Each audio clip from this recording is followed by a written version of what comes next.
જલ્દી જલ્દી નાસ્તો કરવા મીડિયા સબ જોઈ શકો છો।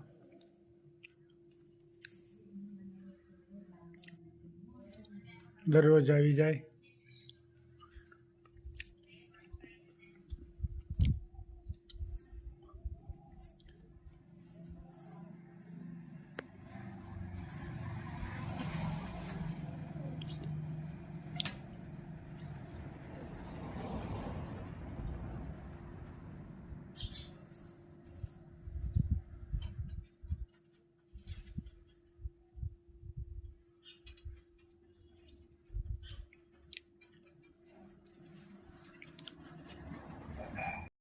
જે કરવાના છે દેશી ઢોકળા, અજમા અને નિમક,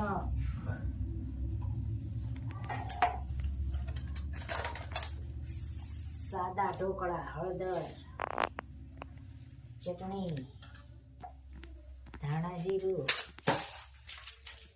અને આ પાલક છે એ નાખવાનો છે અને મોણ નાખવાનું એમાં થોડુંક મોણ નાખીને એટલે સારા થાય।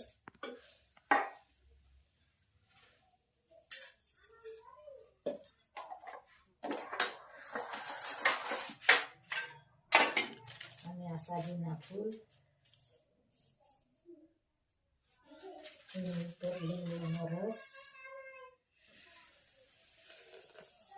બધું મિક્સ કરવાનું।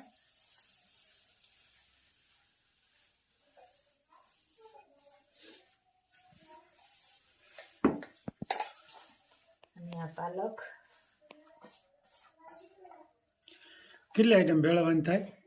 ચટણી, મીઠું, હળદર, ધાણા જીરું અને આ પાલક અને બાજરાનો લોટ, ચણાનો લોટ, ભાખરીનો લોટ, બધો મિક્સરમાં ત્રણેય લોટ અને પાલકવાળા લીલચોયા ઢોકળા થાય।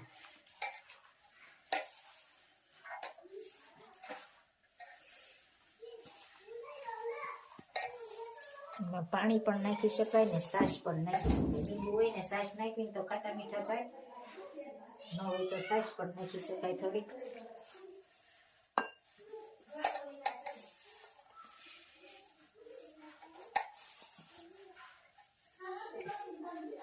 મસ્ત મજાના ઢોકળા બનશે। સરસ મજાના દેશી ઢોકળા બની રહ્યા છે। લીલછોયા પાલકવાળા।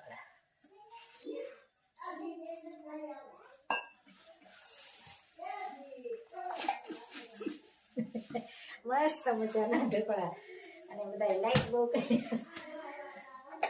બધા કોમેન્ટ પણ બહુ સારી સારી કરી દેશે। બધી બહેનોનો ખૂબ ખૂબ આભાર। સરસ મજાની કોમેન્ટ કરી રહ્યા છે બહેનો બધા। દેશી ઢોકળા ભાવતા હોય તો કોમેન્ટ કરજો। અને દીપ્તિબેનની તો કોમેન્ટ હોય એટલે હા, લાઈ નાખી કરી દો। દીપ્તિબેન લાઈક કરે, વનિતાબેન ન્યુઝીલેન્ડ, દીપ્તિબેનની તો બધા કરતા વધારે કોમેન્ટ હોય। દીપ્તિબેન આપનો ખૂબ ખૂબ આભાર। ખૂબ સરસ મજાની કોમેન્ટ કરો છો। સીમાબેન અમેરિકા, ન્યુઝીલેન્ડ થી વનિતાબેન, અમદાવાદ થી ભારતીબેન ને રેખાબેન, બધા સરસ સરસ કોમેન્ટ કરે છે। ચલાલાના રાજુભાઈ, ગુલાબભાઈ, મહિલા મંડળ બધા રસોઈમાં જોતા હોય ને,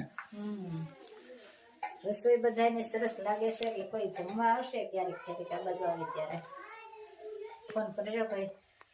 દેશી ઢોકળા બની ગયા છે, જોઈ શકો છો। જરા જરા તેલવાળા હાથ કરી કરીને લગાડીએ ને એટલે પોચા મસ્ત થાય। આ રીતે સરસ મજાના ઢોકળા બની ગયા છે।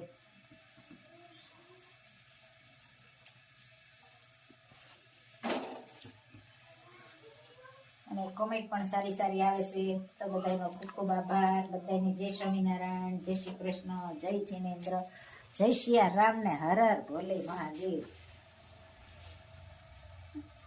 સરસ મજાના ઢોકળા ગોઠવાઈ રહ્યા છે। લાઈન છર હો, લાઈન છર ગોઠવાઈ રહ્યા જોઈ શકો છો। મસ્ત મજાના ઢોકળા ભાવતા હોય ભાઈ કોમેન્ટ કરજો।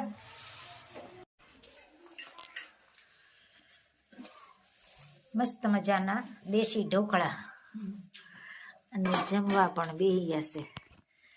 કેમ છે ઢોકળા? મસ્ત મસ્ત. આ ખાઈ હોત રહ્યો. તો બહુ મજા આવે। ગરમા ગરમ કેમ છે બા ઢોકળા કેમ બન્યા? બસ બધાના બહુ સરસ હે ને અમારા બા પણ જો જીવાનું નાખ્યું પાલક ને આ તે હા જીરું મેથી હા લીલ છો યા ઢોકળા લીલસોયા ઢોકળા સરસ ચાલે હવે હા પૂછા પૂછા પૂછા પૂછા સરસ મજાના ઢોકળા બની ગયા છે ને જમવા પણ બે ગયા ચાકની ચટણી દહીં ઓર આંબલી છાશ